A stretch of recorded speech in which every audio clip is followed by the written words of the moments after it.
I didn't stop my tattoo artist when he started improvising my cover-up after my ex's new girlfriend tried to ruin my appointment. I'd been waiting 4 months to see the best cover-up artist in the entire city. He worked out of a tiny studio with one other guy, and today was finally the day to turn the cursive RL on my ribcage into a watercolor octopus. 2 years since Ryan cheated on me, and I was finally ready to erase the last mark he left on my body. The artist had been working for about 3 hours when he started shading directly over the initials. I was lying on my side, one arm stretched above my head, doing slow breathing to get through the sting when the bell over the front door chimed and the whole shop went silent. Oh my god, that's her. I recognized the voice immediately, even though I couldn't see her from the chair. It was the woman Ryan cheated on me with, the one he was still dating. She'd walked in with a friend for a tattoo consultation, but now I heard her heels clicking across the concrete floor toward my station. "This is perfect," she said loudly. "Look what she's getting covered up." She had a perfect view of the unfinished octopus over the half-hidden initials. "Ryan still laughs about this tattoo," she bragged to her friend. "He told everyone she got it after knowing him for like a week. We dated for 8 months before I got it." I stared at the floor through the face cradle, burning with embarrassment. She was obsessed with him. She went on. The artist's hand tensed against my skin, but didn't stop working. Then she pulled out her phone and started showing her friend something. "She still makes fake Instagrams to comment on my posts," she announced. Stuff like, "You don't deserve him and he'll cheat on you too. It's been 2 years. She just won't let it go." Her friend hesitated. "Are you sure it's her?" "Oh, I'm sure," she snapped. "She keyed my car last month. Cops say they can't prove it, but I know it was her." Fabric rustled. I glanced sideways. She lifted her shirt on her ribs. Same spot as mine sat a freshly healed RL in the exact same cursive script. "This," she said proudly, "is what real commitment looks like, not some desperate tattoo." After a week, her phone camera clicked. "I can't wait to show Ryan that she's still so pathetic she's getting hers removed." The artist set down his tattoo gun for a second. I thought he was about to kick her out. Instead, he looked calmly at her exposed tattoo and said, "I did that one." She lit up. "Yeah, 4 months ago." He was so romantic about it. The artist glanced down at me. "Hey,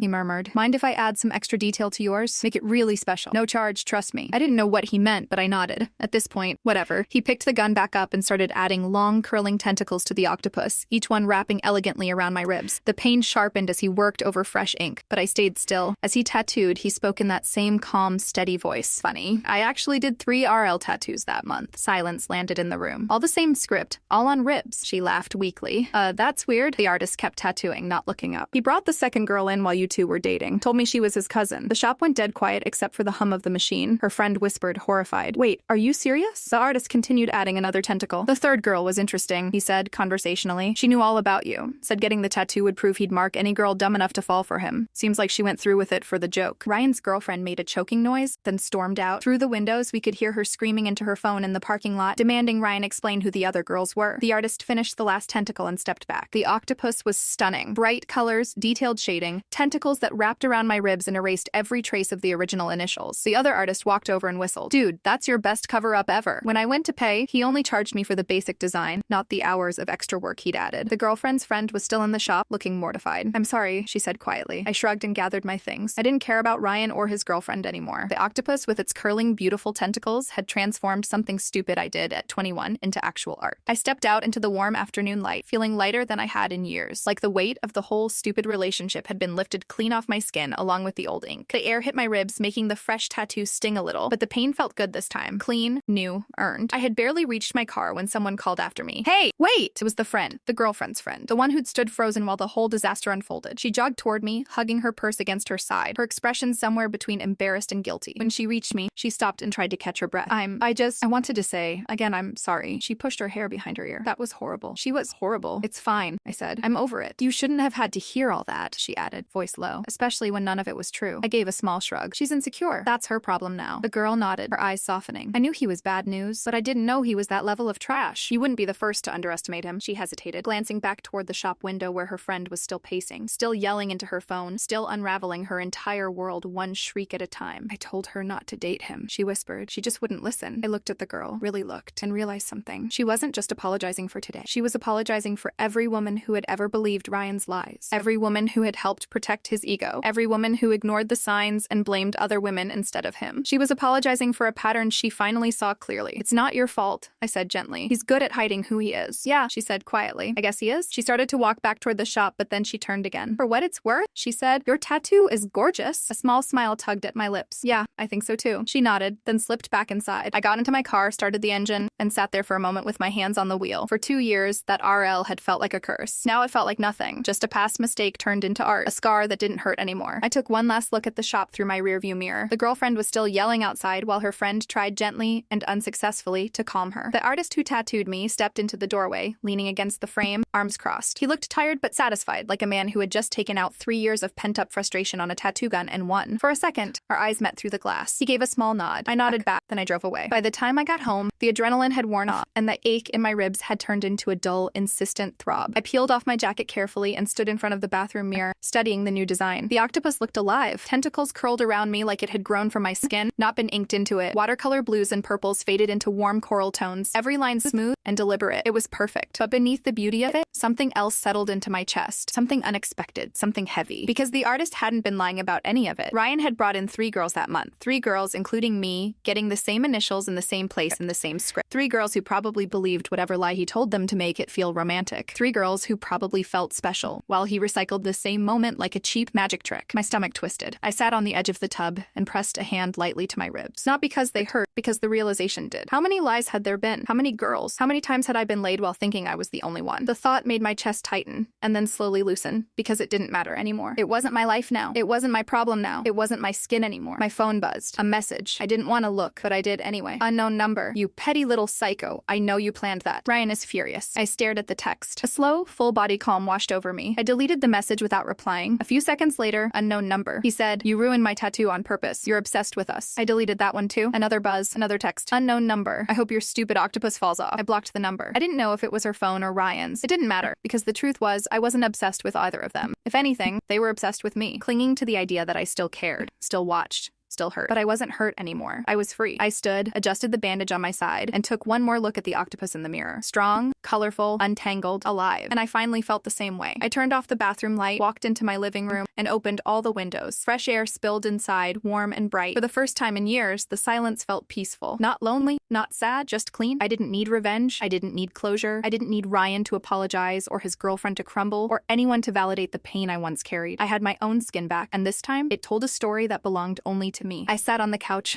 leaned my head back, and closed my eyes. And for the first time since the breakup, I exhaled without feeling anything break inside me, because nothing was broken anymore. Not my ribs, not my confidence, not my heart, just a girl and her beautiful inked octopus. And finally, nothing else. The peace didn't last long. Maybe I should have expected that. People like Ryan don't just fade quietly out of your life. They claw, they linger, they circle back the moment they feel their control slipping. It started 2 days later. I was in the grocery store halfway through choosing tomatoes when I felt someone staring at me. Not casually, not accidentally staring. I looked up. It was his girlfriend's friend, the one who'd apologized outside the tattoo shop. She stood at the end of the aisle clutching a basket like she wasn't sure whether to approach me or bolt in the opposite direction. When her eyes met, she hesitated, then walked toward me. "Hey," she said softly. I straightened. "Hey." She glanced around, nervous. I didn't want to bother you, but I thought you should know something." My chest tightened. "What?" She swallowed. "They broke up." I hadn't expected that 2 days. "Because of what the artist told you?" "That and other stuff." Her hands trembled slightly as she adjusted her bag strap. She checked his messages and his email and his iCloud. "Turns out there weren't just 3 girls." I exhaled slowly. "I figured there were 9, she whispered. For a moment, everything inside me went very, very still. 9. 9 girls, 9 versions of the same lie. 9 sets of initials. Maybe 9 women thinking they were special when they were just interchangeable. The friend kept going, voice thin and horrified. He reused the exact same lines, the same compliments, the same playlists. He took 3 of them to the same lookout point the night they said, "I love you." He even sent 2 girls the same photo of himself and told both of them it was just for them. My stomach twisted. "I'm sorry," she whispered. "I know you don't care about him anymore, but I thought you'd want to know you weren't crazy or overly emotional or clingy. He's like that with everyone." I looked at her, and for the first time she didn't seem like a bystander. She seemed like someone who'd seen something ugly up close. "Thank you," I said genuinely. She nodded, then her gaze slipped down toward my ribs where the outline of the bandage was visible beneath my loose shirt. "How's the tattoo?" she asked quietly. A small smile tugged at my lips. "Healing," she smiled back, a tired, relieved kind of smile. "Good," she said. "You deserve something beautiful." Then she squeezed my arm once and walked away. I watched her turn down the cereal aisle, head low, like someone carrying stories she wished she didn't know. 9 girls. Ryan hadn't changed. He'd just grown more efficient. That night, as I stood in the shower, warm water running over my ribs, I thought about all 9 girls, not with jealousy, not with anger, with something closer to pity. He had hollowed out each one of them in exactly the same way he'd hollowed me, and I knew deep down that none of us had ever really mattered to him. We weren't partners. We were mirrors he used until they cracked. I stepped out of the shower, dried off, and peeled back the bandage. The octopus glowed under the bathroom light, greens and blues swirling together, the deep purple tentacles curling around my side like they were protecting something or replacing releasing something. I touched it gently, feeling its warmth under my fingertips. It hit me then, unexpected and sharp. I had spent 2 years thinking Ryan marked me, but I wasn't marked anymore. I was reclaimed from head to toe, from past to present, from pain to ink. The next morning, I woke to a voicemail from an unknown number. For a moment, I considered ignoring it, but curiosity won. I pressed play. His voice hit me like a wave of static. "Hey, it's Ryan." I didn't breathe. He sounded stressed, annoyed, like someone inconvenienced, not someone apologizing. "Listen,